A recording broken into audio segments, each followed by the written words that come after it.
In this video, you will learn how to create inclusive hybrid meetings. Hybrid meetings combine in-person participants and online participants into a single meeting experience, but it can be a challenge to make them inclusive because you really want to make sure that everybody who's in the meeting really feels that they are participating in the same meeting experience. And if some of them feel excluded, they're not really getting the benefit of that meeting. So what I want to share with you today is 3 different problems relating to inclusion that we can encounter, as well as different solutions and different strategies for dealing with those problems. Today's video is brought to you by my online class, Master Your Hybrid Meetings. You can learn more at markuspresents.com/hybrid. So let's jump into the problems that we're going to be discussing with our hybrid meeting setup today. And the first problem that I want to address is bad audio. Bad audio can be a complete killer of a great hybrid meeting because you want to make sure that everybody can hear each other. Now, there's different levels of bad audio. On the one hand, if you're not getting any audio at all, then the meeting is simply not going to happen. But what I want to talk about specifically here today is bad audio. So let's start with a story. A couple of weeks ago, I attended a hybrid meeting as an online participant. And this particular setup, they did have bad audio. And it meant 2 things for us. Firstly, we could not really hear the speakers in the room. And as a result, the people who were on the Zoom call with me on the Zoom side, we really felt like second-class citizens because we had to kind of strain ourselves to really understand what was going on in the meeting. The second problem was that the people organizing it in the in-room portion of it, they weren't really aware that there was an audio problem. And once again, we felt like our needs and our interests were not taken into consideration.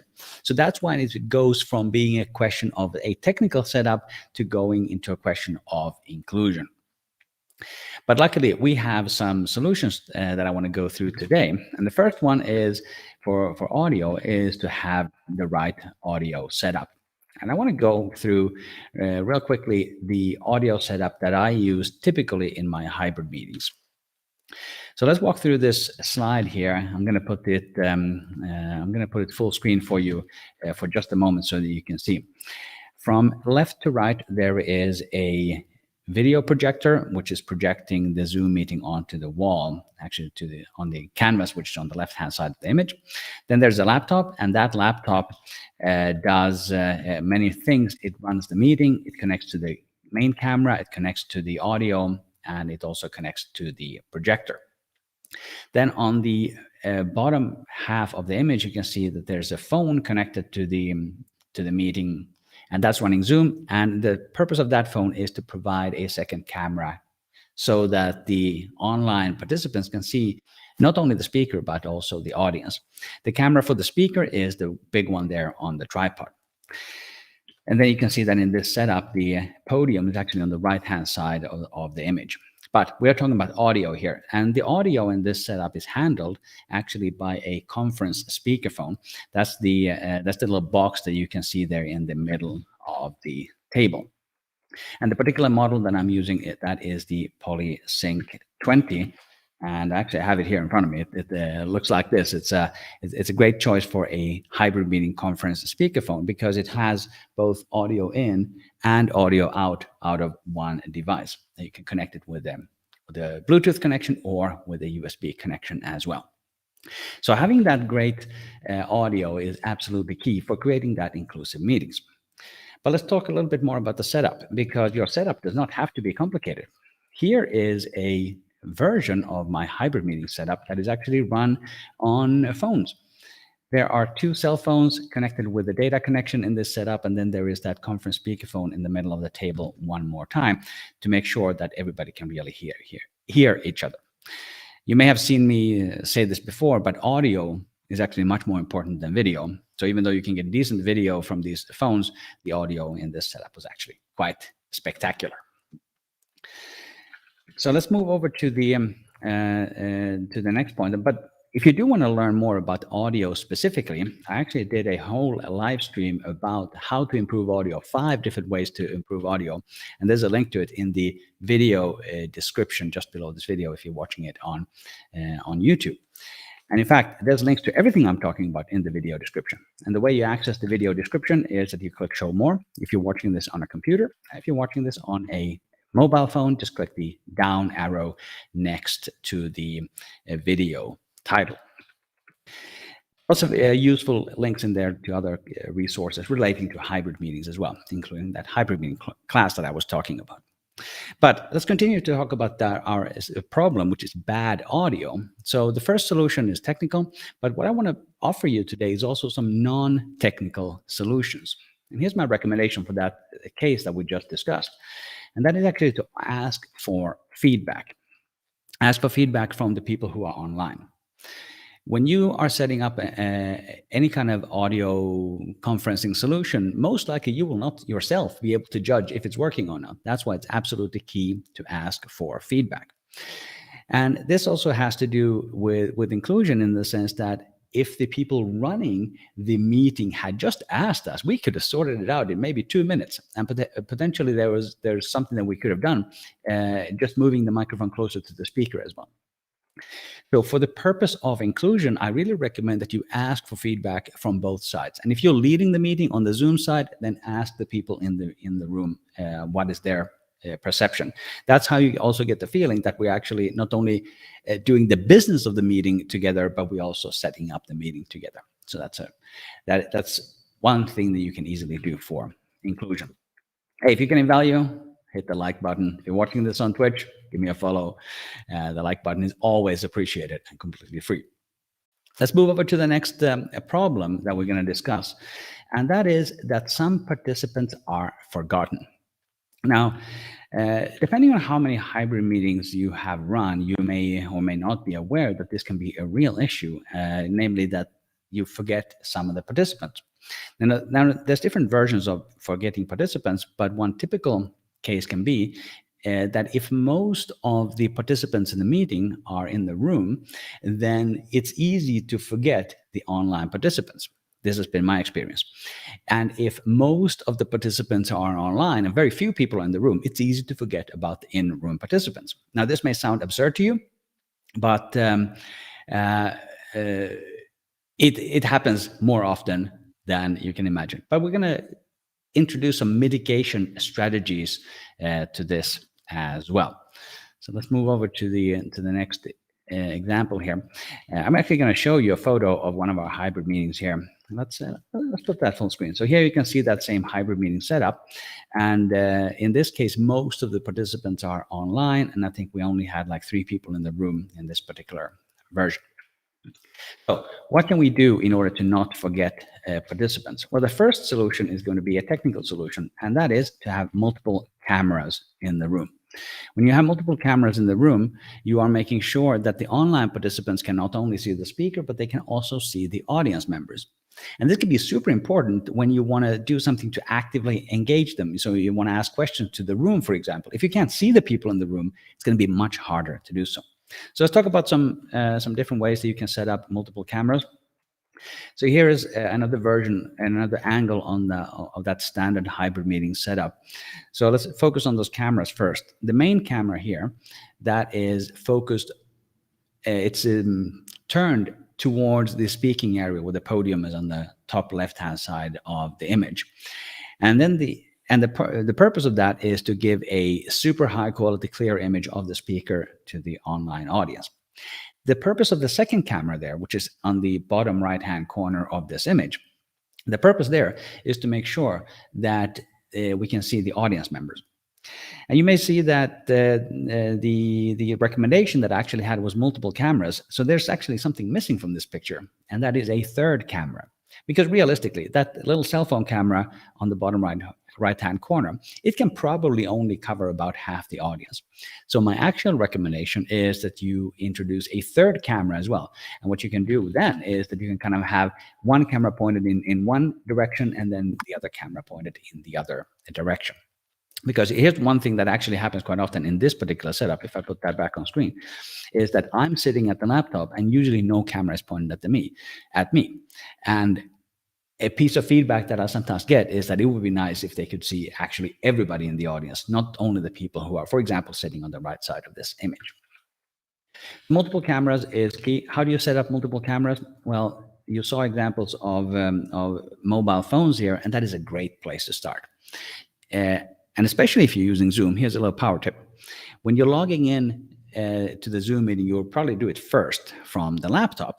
But when you log in to the same Zoom meeting with the phone, you actually don't have to enter the meeting ID and the password. Rather, log into your own Zoom account and then just click Start Meeting on the phone as well.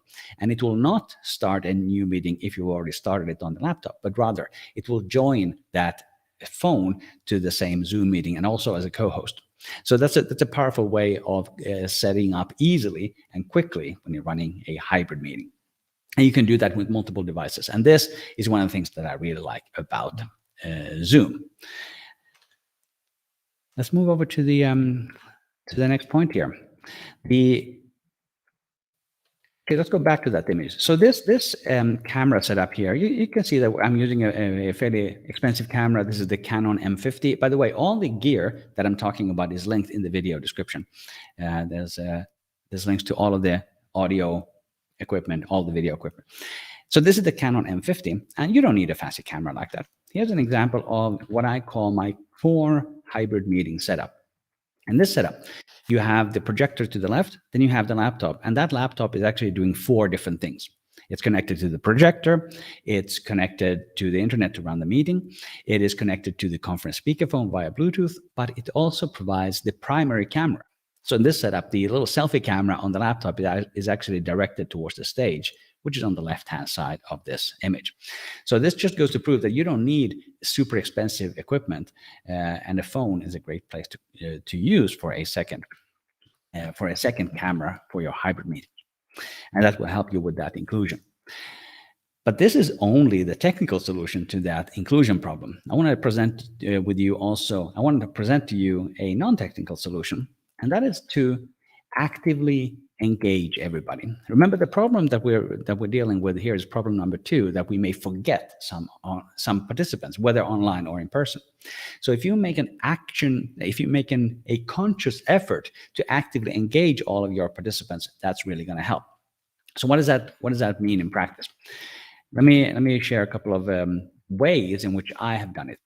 In those cases where there are fewer people online and more people in the room, one of the things that I found very helpful is to start engaging with the people online. For example, one of the things that I always do at the beginning of my meetings, whether this is a Toastmasters meeting, whether this is a business meeting at the office, I always do an exercise called Thought of the Day, where I just ask you to say your name and share one thought of the day. It's just a little icebreaker exercise. So I find that when I start with the people on the Zoom call and I do them first, they feel a little bit more included. But I have also overcorrected this. Sometimes I paid so much attention to the people on Zoom that I have actually forgotten the people in the room. This happened just a few days ago, most recently. So if you're going to be prioritizing the Zoom participants, make sure to also prioritize the in-room participants afterwards. And another example of engaging everybody actively is what I talked about before, to ask them for feedback about the audio.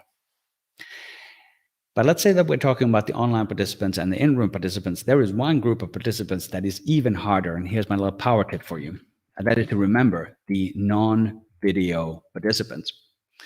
If I go back to the way the setup actually works here, typically I would have only the video participants on the screen, and I would hide the non-video participants. But that also then means that it's so easy to forget about the people who have the video on. So how do we deal with that? Here's my solution.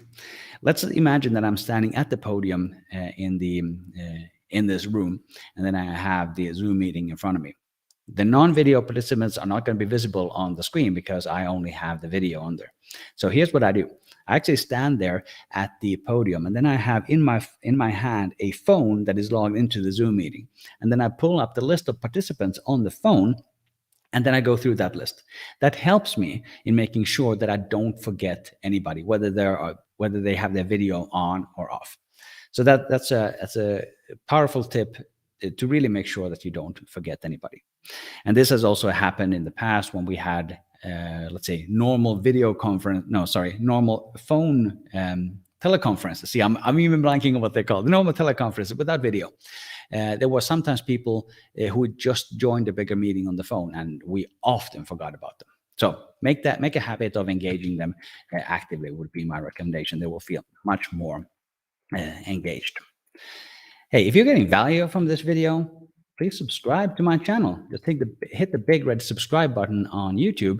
It's completely free, and you will get new videos from me every Thursday. All of the videos are about helping you engage better with your audience.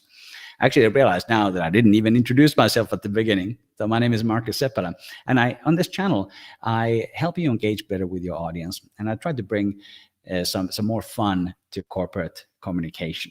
So hit the big red subscribe button if this has been valuable to you so far, and if you want more. We're going to move over to the next point, and that is going to be problem number 3, and that is unexplained constraints. And this kind of problem is kind of giving away the answer, because if the constraints are unexplained, obviously the answer is going to be to explain them. But I want to give you some details and some examples of what these unexplained constraints can actually be. And for this, I'm actually going to go back to the image here. So we're also going to do, like we did before, a technical and a non-technical solution. Let's actually start with the non-technical solution, and that is to explain the setup. And when you explain the setup, you also explain the constraints. Let me show you. So imagine that on this image, I'm actually standing at the podium here. So you can see that my laptop is all the way on the other side of the room. What does that mean in terms of constraints? Well, it means that I can't access the chat. I cannot type anything in the chat, and because the screen is so far away from the podium, I actually also cannot see the chat. So even if something were to pop up, it will just disappear after a while. So one of these constraints is that we cannot use the chat. So the solution that I recommend here is really to explain those constraints to everybody involved. What does this have to do with inclusion?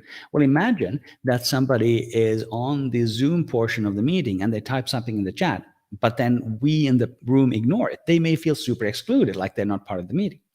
But it's only when we explain to them actively that I actually cannot use the chat in this setup, so we'll have to rely on other things. That is much helpful for them in order to feel like they're part of that meeting. And then that's a challenge for us as leaders to come up with actually better way of reaching them. And that could be, for example, that you can always just raise your hand and interrupt the meeting if you have something to say. So that's one explanation of the setup that could help the online participants.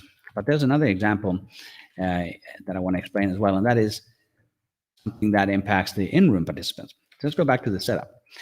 In the center of that conference room table, there is a conference speakerphone. This is an older version. So the newer version is the PolySync 20. This is the Poly Callisto 7200. That's the older version in the same series.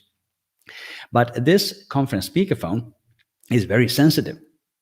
And what that means is that if you are in the in-room portion and you whisper something to your neighbor, it's going to be heard on the online meeting. And that is super distracting. And once again, the online participants may feel like they're second-class citizens, because nobody is taking into consideration the fact that they will hear those whispers. Once again, this is something that needs to be explained. If you are in a normal conference room, probably you can whisper something to somebody if there's no online portion. But I actually start every hybrid meeting by saying that do not whisper to your neighbor, because we're using a sensitive conference speakerphone. So whatever constraints that you have in your particular meeting, just make sure that you explain those constraints to your meeting participants. Everybody will be happier for it. So that's the non-technical solution. Let's do a technical solution as well. But instead of just explaining the setup, you can also adapt the setup. So for example, if it was important to use the chat, maybe we could use the laptop closer to the podium, for example. But I'm going to focus on that second problem, that whispering problem. Because if the problem is If the problem is that with a conference speakerphone like this, it's going to pick up voices from, from 5 meters away, from 15 feet away, it's going to pick up the voices. If that's the problem, then we can actually use a different audio device as well. And here's the one that I want to show to you. This right here, this is a boundary microphone. And this is a good solution for the whispering problem and a good technical solution because this works a little bit differently. So let me actually show it to you live. So here's that boundary microphone. This is the MXL AC44. There's a link to that as well. And the way this works, and similar microphones like this, is that it's going to pick up sound from the front, but it will reject sound from the back. So the idea is that if I placed it kind of in front of me like this, so that it's going to pick up my voice, then it will not pick up the voices from everybody who's coming from this side, and particularly the whispering that's coming on from this side. So I do recommend that you consider adapting your setup to and find technical solutions to such problems if it's feasible. And a little boundary microphone like this, by the way, so it picks up about 180-degree field in front of it and then rejects everything that's coming from the back. And you can actually connect this just with a USB cable to your laptop. So this is something that I've used in my most recent hybrid meetings. Let's move over to the next point here. Oh yeah, I'm going to share a bonus problem, an advanced problem that we're going to discuss a little bit. This stream today is brought to you by my online class, Master Your Hybrid Meetings. To learn more, go to markuspresents.com/hybrid. If you're, for those of you who are watching this live, this is actually, the form of this class is going to be a live 2-hour private Zoom call where you will learn some best practices related to hybrid meetings, but it's going to be based on exactly what you want to know. So we do a little survey at the top of the class and focus on those topics that you actually want to cover. And if you're watching this at a later time, this link will go to the next opportunity when you can actually sign up. So just go to markuspresents.com/hybrid to learn more about that. We've had good feedback from the classes that we've done so far. One of the pieces of feedback that I warmed my heart the most is that somebody said that they were expecting a lecture, whereas it was actually a conversation, which I think is super important, especially when we're dealing with your specific questions. So I mentioned that we're going to do some power tips here, and the way I've actually structured this is that this is an advanced problem. Here's the advanced problem: is that there are different levels of fun between the participants online and the participants in the room. So let me tell you another story. This is actually from the same meeting that I mentioned before, where we were having the audio problem. And this is not to throw shade on that organization. This was just a great learning experience for everybody who was involved in that. So here's what happened. They had their meeting in the physical meeting was in a restaurant. And it was clear that a lot of the members of this meeting had not met each other for a long period of time. So they were, of course, very much happy to see each other. And they spent a lot of time welcoming everybody. So they were having a lot of fun there in the restaurant. We who participated in the online portion did not have that sense of fun. We were having way less fun than all the people enjoying themselves at the restaurant. Here's the second problem. There was also a audio related problem. Because they were in the restaurant, there was a lot of noise from glasses and flatware and table noises, basically, which actually was quite distracting for the people who were joining online. So if the problem is that people are having too much fun there, let's talk about some of the solutions. The one kind of solution, which I wouldn't necessarily recommend, is to make sure that the people on the fun side are having less fun. That's not a very good solution. So I would rather say that let's think of ways to add a similar amount of fun to the online portion. For example, there could be a person in the online side of the meeting who is in charge of engaging everybody who's there, for example. This also reminds you of the way that I run my hybrid meetings. When we had all in-person meetings, we would usually have snacks and drinks and things like that. But I've noticed that since we moved to hybrid, we actually don't do any of those drinks and snacks. And that might actually be a good solution because it kind of brings the energy to a similar level for both of them. So reducing the amount of fun is certainly also another way to do it. Another part of the problem in that case was that there was there was a lot of work to be done by the people in the room. They were setting up the physical meeting, but they were also welcoming people physically into the room. And that meant that there was not enough time for those organizers to really make sure that the setup worked. And the example with the poor audio is what actually happened. So another solution is just to make sure that the Zoom meeting is started early enough so that there is enough time to take care of all those bits in time. Another solution that you could also use, if the problem is table noise, you can also make sure that you have noise suppression. And there's two ways of doing noise suppression. One is in these conference speakerphones, like the Polysync 20 and the Callisto 7200 we saw before. They all have built-in noise suppression as well, which is designed to pick up those background noises, and that works really well. That's not the only way, though. You can also use software to remove background noise. I am actually using currently a software called RTX Voice to remove some of the background noise that I have. And I hope that you're not able to hear it, because I have quite a lot of traffic just outside my window here, and I have quite a lot of echo here in my space. So I'm using RTX Voice to reduce that, and I'm going to demonstrate that super quickly just by turning off RTX Voice. So now, for this portion, the RTX Voice is actually turned off, and I believe that you will hear maybe a little bit more fan noise from my computer, maybe a little bit more traffic noise, and potentially a little bit more echo. Now I'm going to turn back RTX Voice. There we go. So now it's back on. So you can use software to remove that kind of noise as well, if you're not actually able to eliminate it from the physical environment.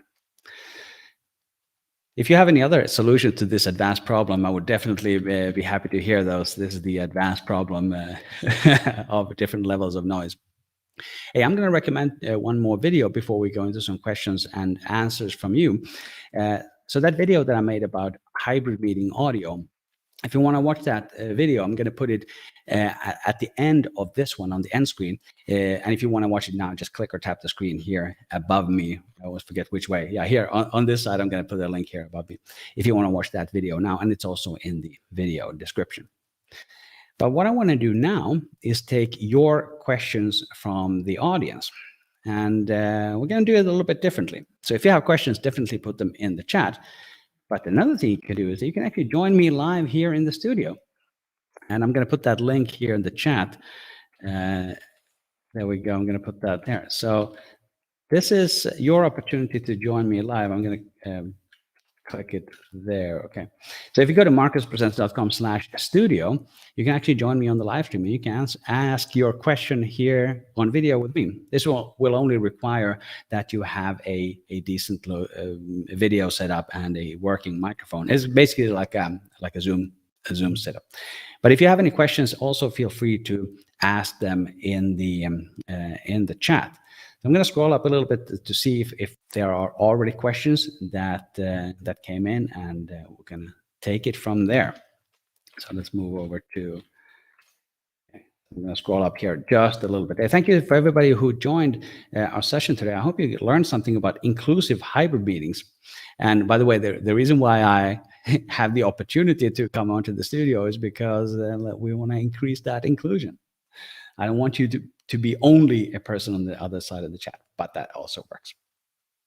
So let me read this question from Peter. Can you cover how to assign those two other cameras to Zoom? All my participants must register. So does that mean that each camera need to be registered as well? Okay, let me actually put that on the stream there. So here's the question from Peter. So the way I set it up, because I own the Zoom account that is running the laptop, and I use my own phones to sign into exactly that same Zoom account from my phones.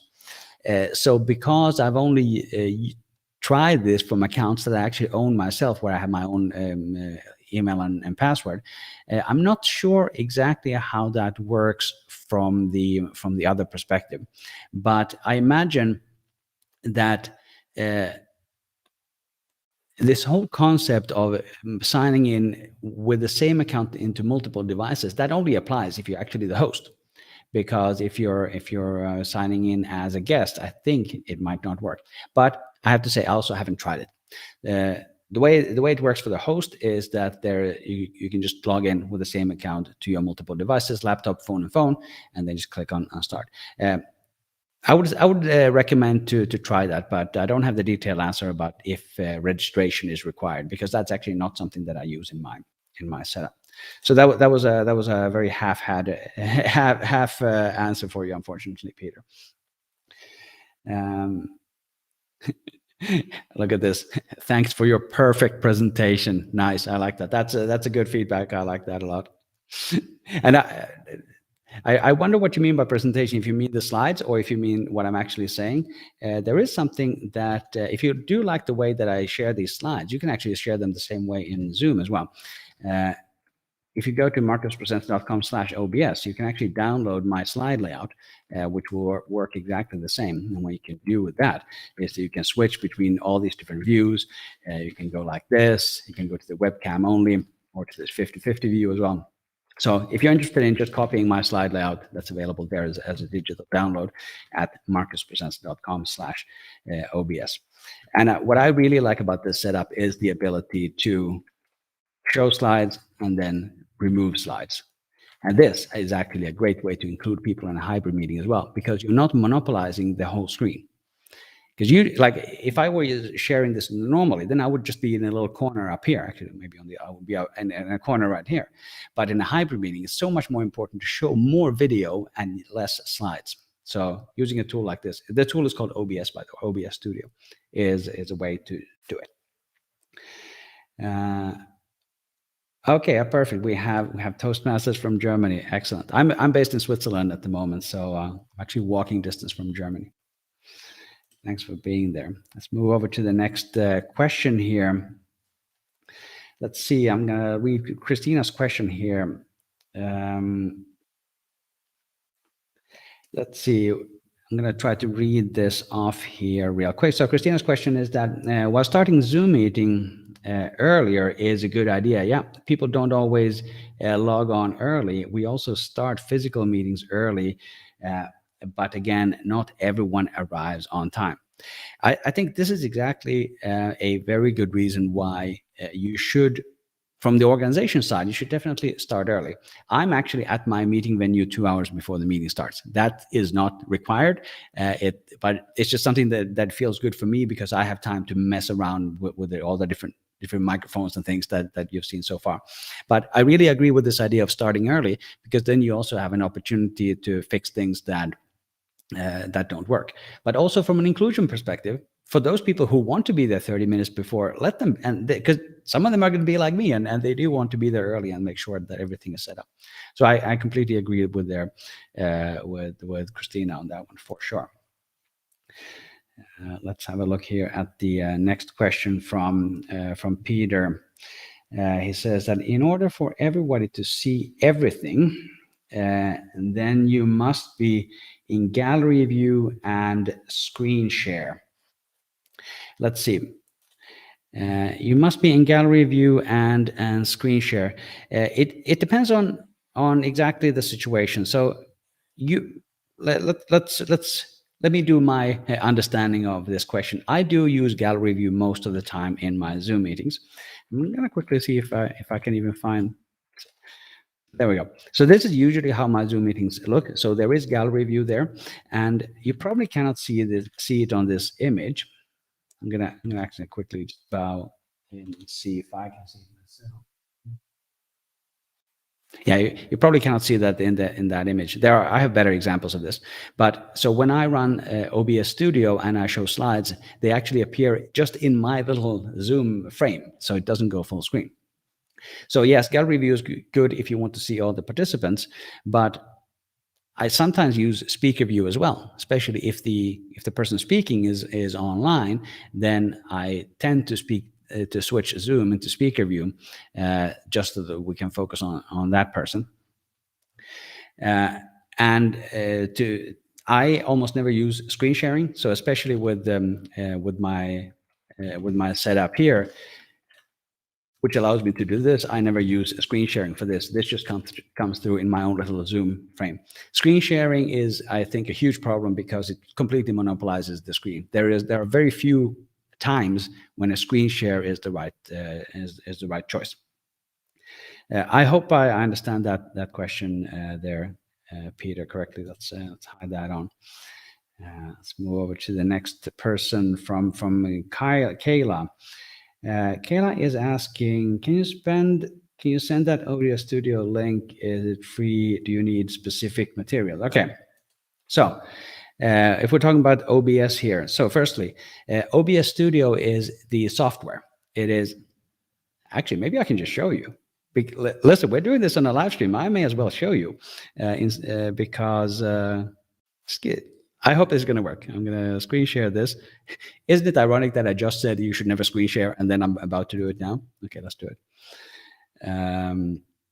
Okay, I'm going to click there and then I'm going to share my OBS Studio window. And then just one moment, I'm going to put it on the stream. So here you can see my OBS Studio window. And this is OBS Studio. It is free and open source software. So and I'm going to hide that message there as well. And you can find this at the obsproject.com. So the software itself is free. What I have created is these different slide layouts. So you can see that here in the bottom left corner, I have these various scenes in OBS. So if I quickly walk through them, for example, I have this 50-50 view that you can see here. You can see the switches on the left-hand side.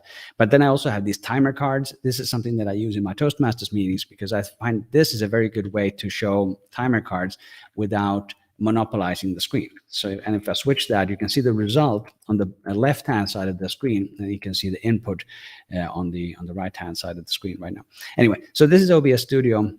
I'm going to stop that screen sharing. So the software itself is free, and the course that I sell that you can find here at markuspresents.com/OBS. That is a course that I put together where I have prepared a template that you can just copy so that you can make your slides look like mine if you want that. So I hope that answered the question. So obsproject.com for the software itself. I actually have a number of videos on my channel dedicated to how to use OBS Studio for Toastmasters meetings. You can use it to add a meeting timer. You can share these slides. There's lots of cool things you can do with OBS Studio. All right, so let's see here. Let's see, go to the next one. So yeah, definitely recommend OBS Studio. That's for anybody who's doing video conferencing, not only for hybrid meetings. I use it to record videos. I use it to, for YouTube. I'm using it right now for slide sharing as well.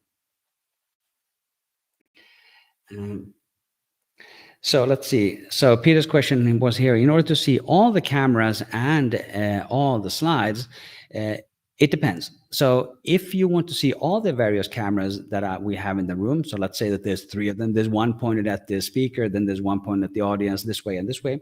Yes, you do need to have in gallery view to see all the cameras. If you're using screen sharing to show the slides, then you can only have one set of slides on screen at the same time. If you're using OBS Studio to share slides, then those slides can appear in every individual Zoom frame for people who are running OBS Studio. But yeah, screen sharing, because it monopolizes the entire display, is almost always a bad idea. Would not recommend screen sharing almost ever. There are some exceptions to that, of course. All right. Okay, so let's see Peter's question here. Running a webinar with 3 cameras and slides. Well, the way that is probably going to look is that if you're using Zoom, for example, those cameras in the little miniature versions, they can appear next to the slides or above the slides. So if you have screen sharing and then you have the slides kind of in the middle, you can have the 3 cameras at the top as little miniature versions. And that is if you don't have the Zoom window full screen. If you put the Zoom window full screen, then those miniature previews, they're going to appear on the left, on the left right-hand side of the of the screen, but the screen is then going to be completely filled by the slides. So I would actually say it's a better idea to just make sure that, well, who am I to make recommendation? But if you were to use OBS, for example, you could just make sure that the slides are coming through only through the virtual camera into one of those video feeds and not monopolize the screen. But yeah, that would be the approach for the webinar. And by the way, you were saying that you use PowerPoint. You can actually add PowerPoint into OBS as well. There's a video on my channel exactly about how to add PowerPoint into OBS. And what it allows you to do is then quickly switch scenes. Like, so you could have your PowerPoint just in this little limited portion here on the left-hand side. And I think that could be pretty powerful. For example, like this slide could come out of PowerPoint. It doesn't in this setup, but it's very easy to do. Full video. Actually, I'm going to link to it above me as well once this stream is over. Okay, PowerPoint, death by PowerPoint, I love it. Okay, so then the question is, how do you register those cameras? Yeah, if you're the host, you don't have to register them at all. Just log in, just go into the same Zoom account and click Start Meeting from your phone, and that should work. Or rather, that would work in a normal Zoom meeting. The webinar interface, I'm not entirely sure how that works. If it's equally easy to start a meeting from that would be the one caveat. But yeah, just click Start Meeting. That's how it would work in a normal Zoom meeting. All right. So it looks like we are at the end of our questions here today. I hope you learned something about inclusive hybrid meetings. And to watch that video about how to improve audio in your hybrid meetings, click or tap the screen right here. And to watch another video from my channel, click or tap the screen right here. Thank you for watching, and I will see you in the next video.